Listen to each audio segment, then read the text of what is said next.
বলছি বাঁধানের যে আপনাদের ভোটে দাঁড়িয়েছে না বাসকে সাহেব, কালকে রাত্রেবেলা ফোন করেছিল। আমি বললাম ক্ষুদিরামের সঙ্গে আমি, আপনারা শুধু ছাপাবেন চোট দিবেন, আমরা বিজেপি ভোট দিব, কাকেও দিব না। কিন্তু আপনারা এখনই পোষাতে পারছেন নাই, আর ভোটের পর তো আপনারা আমরা ঘেরাওই করবেন। আমি কালকে অনেকক্ষণ আপনার নাম করলো, আমরা বললাম এই যে এত মিটিং এ খরচ করছে কোটি কোটি টাকার জন্য, সবাই আমাদের সঙ্গে বসতে পারবে না, বসতে কি চাপ যাবে?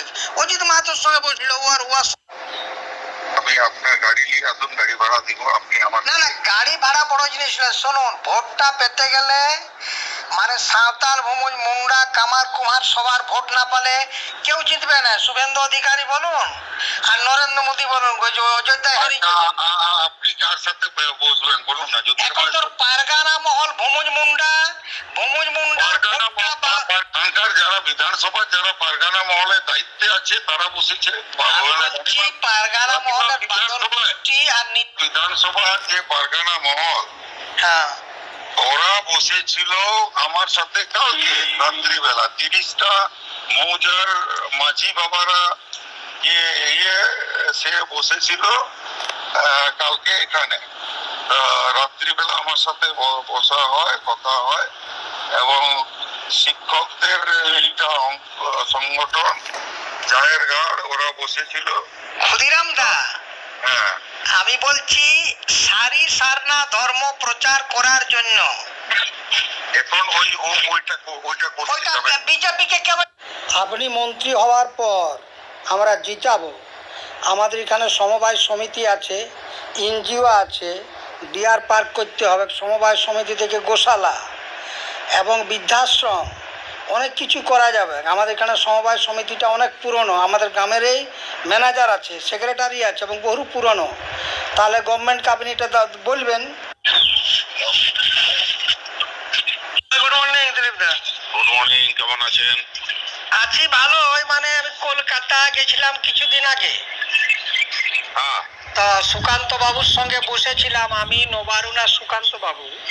আচ্ছা, তা আমি বললাম যে 23টা জেলার যে আমাদের সমাজপতিরা আছে না, এসটি এসসি ওবিসি, আমি লোকসভার আগে দিলীপ দার সঙ্গে বসেছিলাম, কুনারের সঙ্গে বসেছিলাম, তুষার, বিবেকানন্দর সঙ্গে। আপনারা যদি বলেন আমি বসিয়ে দিতে পারি গোপনে, কিন্তু 23টা জেলার যে এসটি এসসি, ভূমুজ, মুন্ডা, কুর্মী সমাজ, কুমার সমাজ, যারা সমাজপতি,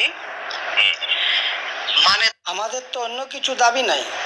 সমবায় সমিতি থেকে বা আমাদের যে কুম্ভকার সমিতি আছে, ভূমুজ, মুন্ডা, আদিবাসী, কামার, কুমার, সাঁওতাল, এই এনজিও থেকে গোশালা, বিভিন্ন রকম হসপিটাল করা যায়, শিক্ষা প্রতিষ্ঠান করা যায়।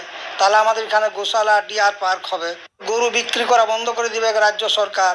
ফলে হচ্ছে কি, বুড়া গরুগুলা কোথায় যাবে? তার সেই গোশালায় থাকবে। সরকার কোটি কোটি টাকা খরচ করছে এনজিও থেকে, সিএসআর ফান্ড থেকে। আমাদের সমবায় সমিতি আছে, আমার গ্রামে ম্যানেজার, আমার নিজের লোক, আমার নিজের কুটুম।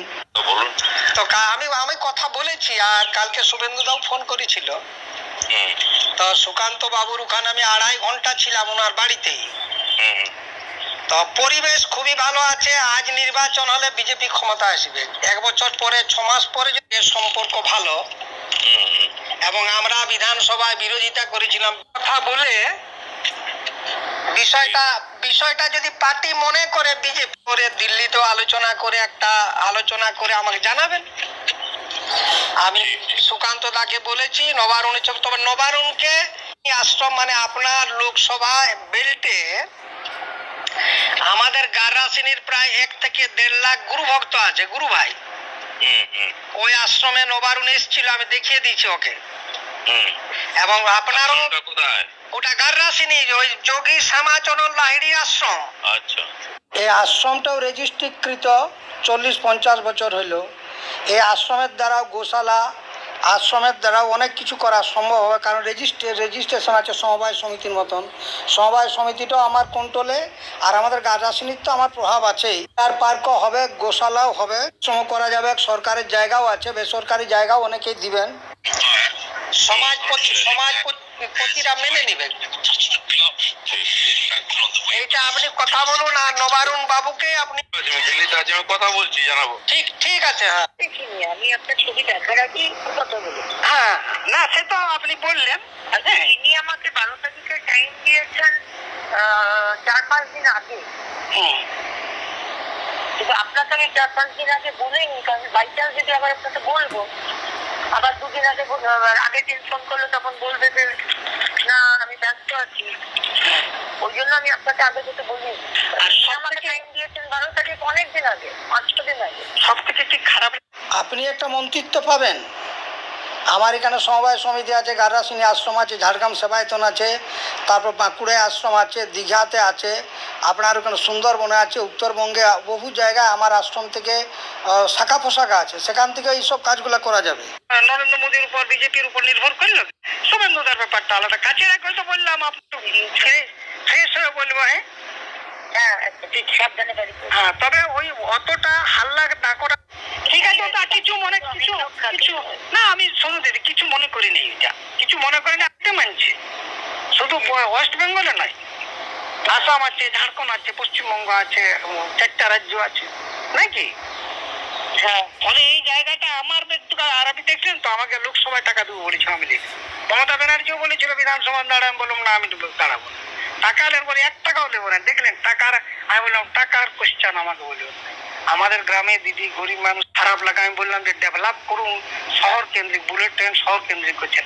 একটা ব্রিজ করতে, হাওড়ার ব্রিজকে করতে, ওভার ব্রিজ করতে, একটা বুলেট ট্রেন করতে যে খরচ হয় জঙ্গলমহলে, আমার যে প্রজেক্টটা ওই অত টাকা একটা রেল লাইন গুরুত্বপূর্ণ প্রজেক্ট। ডিয়ার পার্কটা হাজার হাজার ছেলে মেয়ে কাজ পাবে, চাকরি পাবে, জঙ্গলমহলে কলকারখানা হবে না। যাই হোক, মেলাটাও হাজার হাজার ছেলে মেয়ে চাকরি পাবে, ডিআর পার্কও হাজার হাজার ছেলে মেয়ে চাকরি পাবে, বৃদ্ধাশ্রমও হাজার হাজার ছেলে মেয়ে চাকরি পাবে, একাধিক বৃদ্ধাশ্রম করা যাবে পশ্চিমবঙ্গের বিভিন্ন জেলা। ছিলেন মন্ত্রী হওয়ার পর তার কোনো ফোনেই সারা শব্দ পাইলাম না। না আমি ধনঞ্জয় বাবুকে বললাম, আমি সুনীল বংশলকে বলেছিলাম যে ক্ষুদিরাম টুডুকে। আপনি সেটাই তো, আমি তো জানি আপনি বলবেন, আমি ওই জন্য আপনি ফোন না আমি বলছি দেখি ক্ষুদিরাম দাদা ফোন করে কিনা। না, আমি তো ওই জন্য আমি এতদিন ধরে দেখলাম যে আপনি তো ফোন করছেন না, তাহলে আমাকেই ফোন করতে হবে। না আমি ধনঞ্জয় বাবুকে বলেছি যে আমি একদম দিল্লি থেকে সমস্ত জায়গায়, যখন সে অজিত মাহাতোর সঙ্গে বসে, ওর তার কোনো ফোনেই সারা শব্দ পাইলাম না। না আমি ধনঞ্জয় বাবুকে বললাম, আমি সুনীল বংশলকে বলেছিলাম। এই তো আমি তো জানি আপনি বলবেন, আমি ওই জন্য আপনি ফোন না আমি বল যে আমি একদম বেলপাহাড়িয়ে যে ঘরটায়, সেই বেলপাহাড়িয়ে যে ঘরটায় বসছিলাম না আপনার সঙ্গে, হ্যাঁ রাজেশ মাহাতো, তার ওই ঘরটায় রাজেশ মাহাতো বসছিল আমার সঙ্গে, জানেন কি?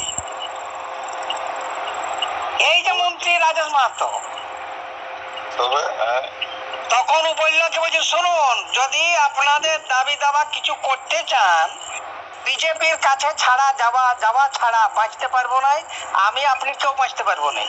আর আপনাদের কোনো আপনাদের যে দাবি দাবা আছে না, ওটা মীমাংসা আছে, আমি আপনাকে ফোনে বলছি নাই, মীমাংসাটা আমার কাছে আছে, এবং সেটা আপনার হাত ধরেই হবে। আগে ওদের দেখি ওরা কি করছে, মিটিং এ অডিও সিডি ওদের দেখবেন কি, মূল ওদের একটা মন্ত্রিত্ব চাই না, আগে কিছু আমার- হয়ে গেছে ব্যাস, এইটাই। করবো, বাড়ি তো আসবে না, কবু না কবু, আর কলকাতা হয়তো যেতে পারবো না। কি আপনাকে কি দায়িত্ব দিল? আর আজকে যে নতুন যে মন্ত্রিসভা হলো না, এদের তো চেঞ্জ করবে। না ওটা আছে। তো যাই হোক, খবরটা খুবই ভালো, যাতে আগামী দিনে, শুধু তা নয়, আগামী দিনে, কারণ কেন জানেন, জঙ্গল বেলপাহাড়ির হোস্টেলটা বাউন্ডারি হয়েছে না হয় নাই? বেলপাহাড়ির হোস্টেলটা বাউন্ডারি হয় নাই, এবং বাউন্ডারিটা যদিও হয়েছে, ট্রাইবেল হোস্টেলটা আগু চালু, লেট্রিন ভালো নাই, আপনার এই আগাচড়া ঘর, অনেক আগু চালু হয়ে আছে, ওটাও হয়ে আছে। সেই আপনার সমু মন্দির আমার ওই ল্যান্ড সোসাইটি আমার সমবায় সমিতিকে জায়গা দিতে হবে, আমাদের এনজিওকে জায়গা দিতে হবে, এসটি এসসি ওবিসি যে মঞ্চটা আছে তার ফান্ড থেকে কোটি কোটি টাকা ল্যাম্পে দেওয়া যাবে, কোনো অসুবিধা নেই। ল্যাম্পটা এসটি এসসিদের নামেই আছে, আমার গার আসনির আশ্রমও যুক্ত হতে পারে না যে ফালতু লাফাচ্ছেন আপনি আপনার জানি, আমি জানি ওটা আপনি আপনার আমি জানি ওটা ফায়সালা আমাকে করতে হবে, ওটাও আমি জানি। আমারটা তো আমাদের ভাববই, আমি আমার সমাজের কথা আগে ভাববো।